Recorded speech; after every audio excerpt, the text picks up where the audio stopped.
Bienvenue, chers téléspectateurs et téléspectatrices de notre chaîne télévisée Mwanawe Kaya. C'est votre nouvelle émission Droits et devoirs de la femme qui a comme objectif de former, informer et enseigner les populations et les femmes et filles en particulier sur les droits et devoirs.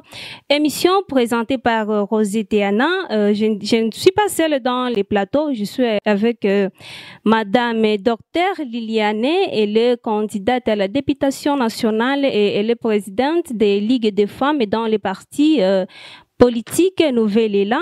Aujourd'hui, nous allons parler de comment la femme contribue au développement en réduisant la pauvreté. Madame, bonjour et bienvenue.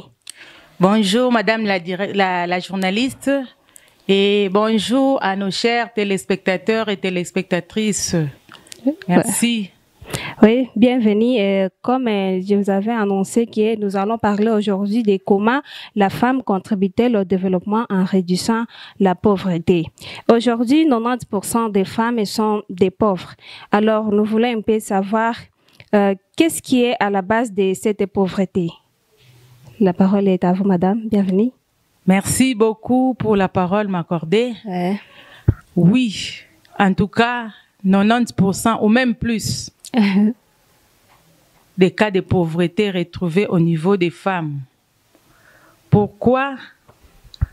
Parce que d'abord, pour le moment, nous sommes en train d'évoluer, mais dans les temps, on encourageait plus les hommes à aller à l'école. À la maison, en famille, on s'est dit, bon, on n'a pas assez de moyens, on privilégie les garçons pour aller à l'école et les filles restent à la maison. Oui, ça c'est un point. Vous allez me dire, est-ce que c'est seulement l'école qui fait que quelqu'un puisse se développer ou chercher des voies et moyens comment révoquer ou chasser la pauvreté?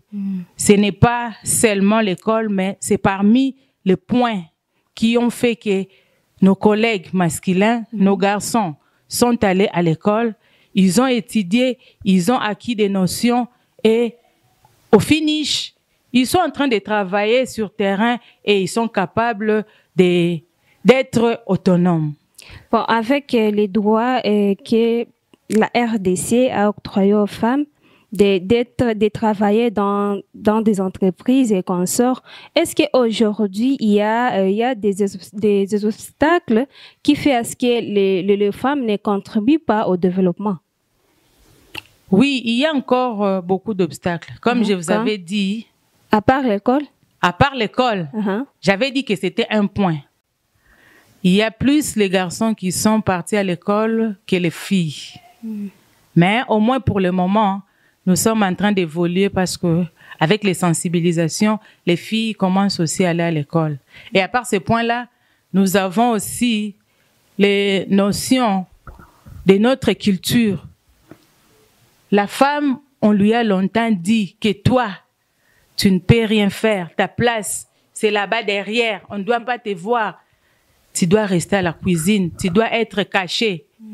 Et cela aussi a contribué à limiter l'épanouissement. Parce qu'elle est toujours cachée là-bas. Comment elle va découvrir ce qui s'est fait dehors? Comment elle va prendre de nouvelles choses? Donc là aussi, c'est un point qui constitue un obstacle pour que la femme puisse contribuer pleinement au développement de notre pays. Et il y a aussi un autre point. Souvent, la femme a peur. Et cette peur fait qu'elle n'a pas confiance en elle-même. On dit, si j'ai dit quelque chose, est-ce qu'ils vont accepter?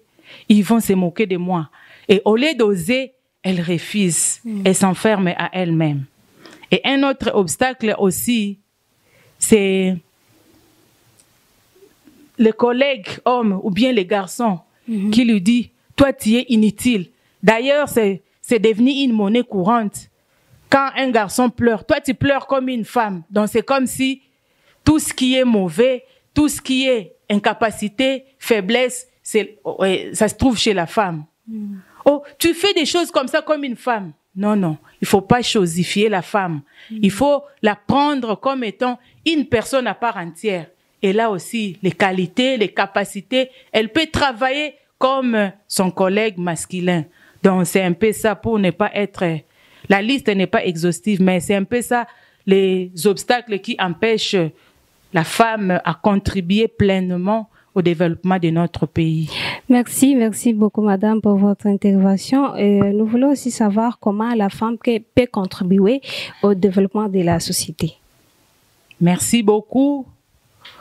Comme je l'ai dit tantôt, elle peut contribuer pleinement comme l'homme parce que elle a aussi des atouts.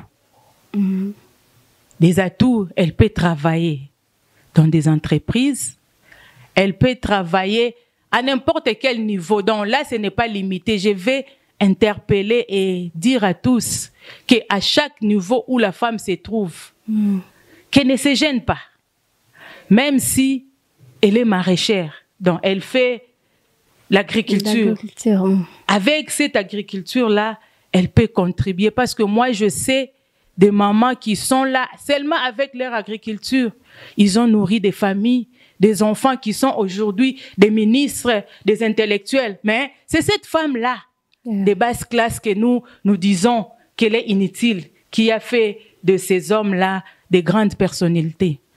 Et aussi, que tu sois au bureau, à la maison, au marché, tout ce que tu peux faire. Parce que actuellement, l'économie informelle est entre les mains des femmes. Ouais. Donc, ceux qui exercent ça, c'est plus les femmes. Moi, quand j'observe et je vois les mamans qui vont à Maendeleo, elle a 10 000 francs. 10 000 francs, s'il vous plaît. Ouais. Et avec ces 10 000 francs, elle va là-bas, elle négocie ses affaires, elle vend et elle nourrit la famille. Les enfants sont scolarisés, toujours avec ces 10 000 francs. Quel courage! Et il y a des moments où elles descendent là-bas avec leur seau vide, sans rien, mais elle va négocier et le soir, la famille a de quoi se nourrir. Donc vraiment, on ne peut pas se limiter seulement à ceux-là qui sont dans les bureaux, à ceux-là qui sont dans des grandes entreprises, mais à tous les niveaux, la femme est en train de contribuer. Parce que si nous allons non loin ici à Kalmabenk, on va voir des femmes transporteuses de sable. Ah bon? Oui. Elles ne veulent pas croiser les bras, rester à la maison. Elles sont en train de travailler du matin au soir pour avoir quelque chose afin de nourrir leur famille. Donc moi, je pense que la femme contribue vraiment à tous les niveaux. Il faut seulement voir, apprécier ce qu'elle fait. Parce que très souvent, on dit, bon, qu'est-ce qu'elles font? Mais en réalité, ce sont ces femmes-là,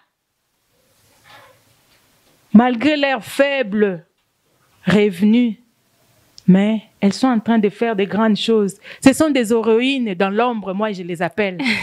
Parce que là, on voit seulement, c'est le papa qui est là, c'est l'homme qui fait. Mais il y a des héroïnes dans l'ombre. Ouais. On peut lui donner 5 000 francs, mais elle saura gérer ça et nouer aussi les débuts du mois. Okay. Vraiment, il faut reconnaître le courage de ces braves-là. À tous les niveaux, elles sont en train de contribuer tant soit peu au développement. Madame, nous sommes avec vous. Et quels sont les avantages de la femme dans la société? Merci beaucoup. La femme a beaucoup d'avantages. Pourquoi je dis cela? Parce que si nous commençons par la création, la femme est déterminée. Si elle veut avoir quelque chose, elle fait tout possible pour avoir cela. C'est vraiment parmi les qualités. Parce que quand elle commence, vraiment, elle a un objectif à atteindre et si l'objectif n'est pas atteint, elle ne baisse pas les bras. C'est ça parmi les avantages. Et à part ça, la femme, elle a un grand cœur. Donc facilement, elle s'y porte. Et on nous dit, pour avoir quelque chose, il y a beaucoup de choses, ce n'est pas un cadeau. Donc, il faut s'y porter, il y aura de ceux-là qui ne vont pas vous accepter. Il y aura parfois des injures, ce qui n'est pas autorisé. Mais la femme, avec ses qualités de grand cœur, elle arrive à s'y porter pourvu qu'elle puisse atteindre son objectif. Et à part ça, la femme, elle a aussi l'essence du partage. Quand elle a quelque chose, elle ne voudra pas être seule bénéficiaire. Donc, c'est inné. Elle a l'essence de partager avec les autres. Donc, facilement, ça peut contribuer au développement de nos villes, de nos territoires, de notre pays et pourquoi pas le développement mondial. Et aussi, la femme, elle a les atouts.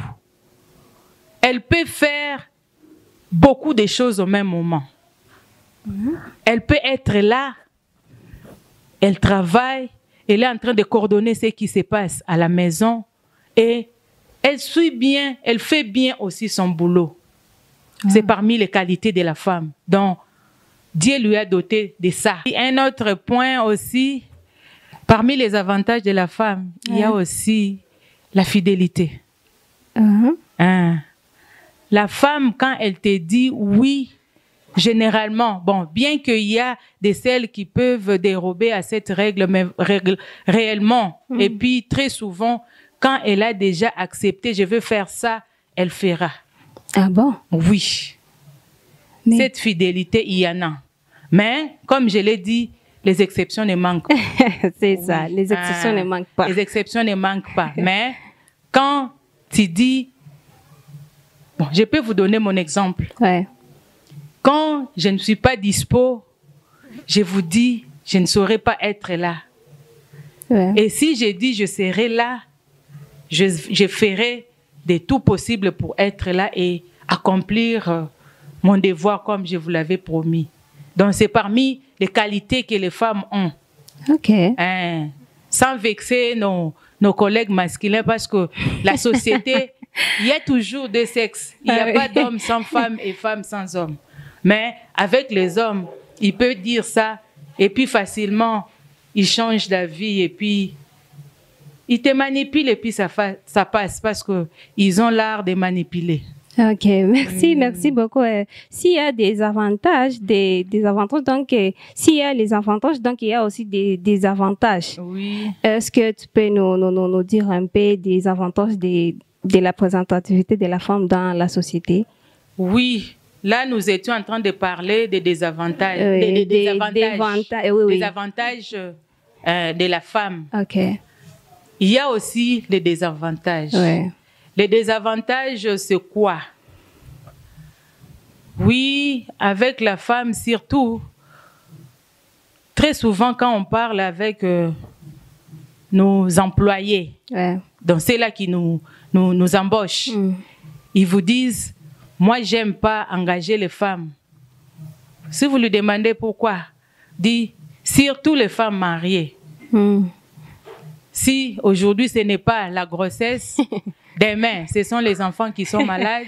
Et après, demain, donc, ils disent, chaque année, il y a des maternités. Donc, c'est ce qui fait que on les met dans les comptes des désavantages. Parce qu'une femme peut facilement perdre son boulot parce que chaque année, elle a des accouchements. Des accouchements. Or, l'employé est en train de voir ses revenus, la rentabilité. Si toi, tu y es toujours, si ce n'est pas les grossesses, les enfants sont malades, les accouchements, donc ça perturbe un peu les bons fonctionnements. Et enfreigne aussi, empêche le bon développement, même si c'est parmi les défis de la femme.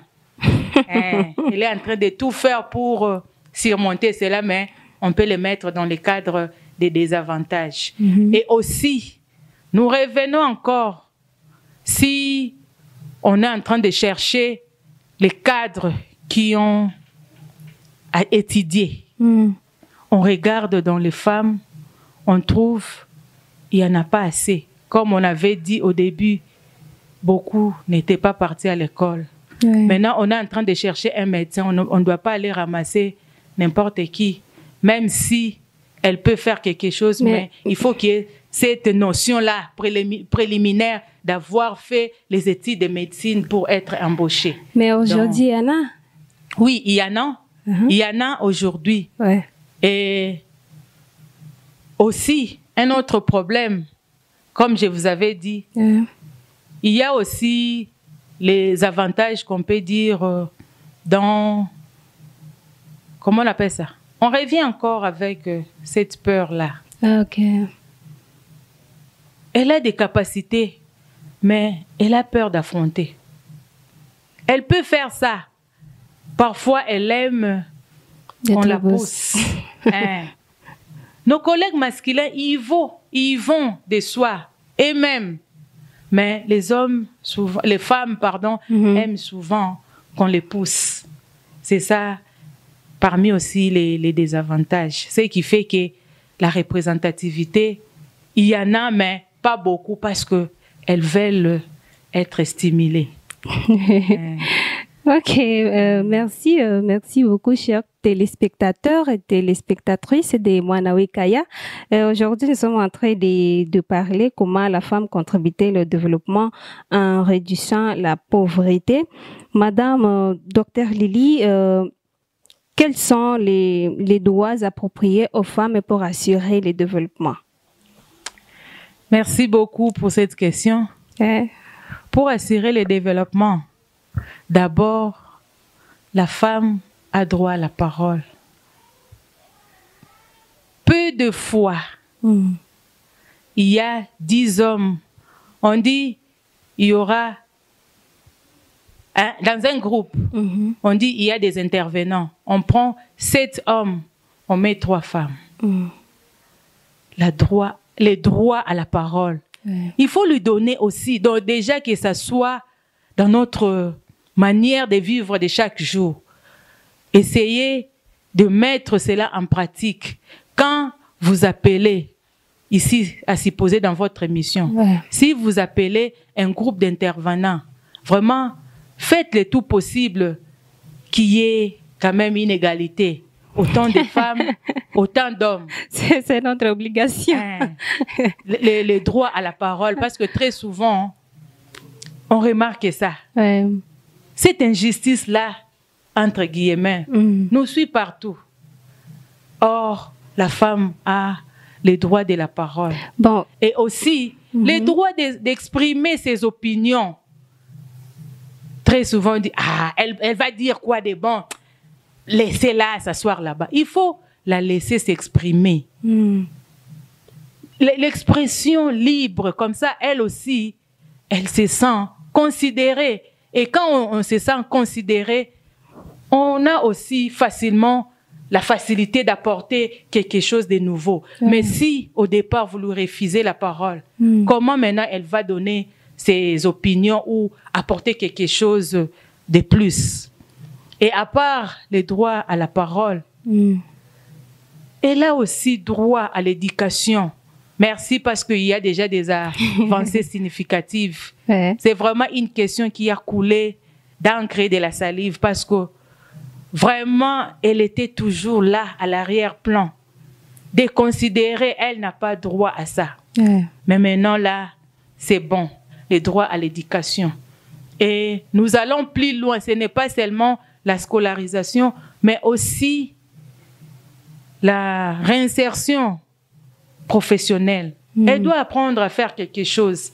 Parce que depuis longtemps, on l'a considéré comme si tout ce qui est ménage, c'est propre à la femme. Or, à part ça, elle a aussi des capacités, des qualités. Elle peut travailler comme étant médecin, comme étant mécanicienne, comme étant chauffeur. Partout, elle peut travailler. Donc, réinsertion professionnelle. Droit à l'éducation, il y a la scolarisation pour ceux-là qui sont encore bas âge, qui peuvent aller à l'école. Et aussi, notion d'alphabétisation. Parce que c'est vraiment un grand problème. Elle arrive quelque part, on lui dit d'écrire même son nom. Ça cause des problèmes. Ça pose problème. elle va acheter quelque chose. Bon, pour les chiffres, généralement, elle s'efforce un peu. Oui, elle s'efforce un peu. Elle s'efforce un peu parce qu'on les retrouve avec faible niveau, si on peut dire, pour ne pas dire sans niveau d'études, faible niveau, mais au moins, elle peut faire son petit commerce, elle connaît calculer l'argent, mais vraiment, l'écriture, c'est très bon parce que si elle ne connaît même pas la moindre chose, facilement, on peut la tromper. Les droits, on a parlé les droits à la parole, le droit à l'éducation et aussi les droits de postuler comme de voter. Ce n'est pas seulement aux hommes. Parce qu'il y a beaucoup de femmes, quand on les rapproche, elles disent « Je me suis enrôlée, mais je ne vais pas voter. Et sur base de ça, nous sommes en train de faire des sensibilisations, qu'elle arrive à comprendre elle-même et aussi que les hommes savent que la femme aussi a le droit de postuler à n'importe quel poste. C'est pourquoi vous voyez, il y a des candidates à la députation nationale, provinciale, communale et même à la présidence. J'ai vu hier Madame José Ifoku qui a déposé sa candidature à la présidence. Vraiment, c'est encouragé. Oui, c'est un droit aussi à la femme. Et droit aussi de voter. Donc, elle peut postuler et voter aussi. Et aussi, la femme a le droit d'exercer la profession qu'elle veut comme les hommes. Donc, il n'y a pas de métier pour hommes spécifiquement ou pour femmes spécifiquement. Donc, la femme a ces droits-là de faire tout ce qu'elle peut, tenant compte de ses capacités, de ses connaissances, de ce qu'elle peut faire pour faire avancer. Parce que dans ces pays, on n'a pas besoin seulement des hommes, mais on a aussi besoin des femmes pour que ces pays puissent se décoller. Et ces droits contribuent-ils au développement de la société qu'elle vit? Oui, ça contribue. Pourquoi? Parce que si la femme jouit pleinement de ces droits-là, elle aussi aura un mot à dire. Parce que pour que tu trouves gain de cause, depuis longtemps, on était en train de réclamer et on a donné même une journée spéciale ou un mois de mars. Malgré cela, les femmes ont toujours peur de s'exprimer. Oui, c'est ce que nous avons cité dans les désavantages. Mais les sensibilisations continuent. Ce n'est pas pour autant qu'on baisse les bras. Si aujourd'hui nous sommes là dans cette émission, c'est pour conscientiser la femme elle-même et dire aussi à toute la population que la femme est capable de faire quelque chose. Donc elle aussi, elle doit travailler pour que ce pays puisse se décoller. Depuis longtemps, elle a été marginalisée et nous connaissons les conséquences. C'est pourquoi les sensibilisations se multiplient et elles s'élèvent déjà. Parce que nous savons qu'on ne va pas avoir 100%, 90% d'un coup, mais c'est un processus. Et déjà, de là où nous sommes, c'est déjà un pas. Parce qu'avant, voir une femme à la députation, c'était vraiment à chercher. Vraiment. Mais maintenant, là, elles prennent conscience, elles s'élèvent et d'ailleurs, au niveau de l'école primaire, moi, j'encourage beaucoup parce que tu vas voir, ce sont les filles qui occupent les premières places. Donc déjà, c'est une notion qui commence déjà à produire ses fruits et dans les années à venir, il y aura encore plus d'engagement au niveau des femmes parce qu'elles sont déterminées à contribuer au développement de ces pays. Et nous sommes avec Dr Lily, elle est candidate à la députation nationale.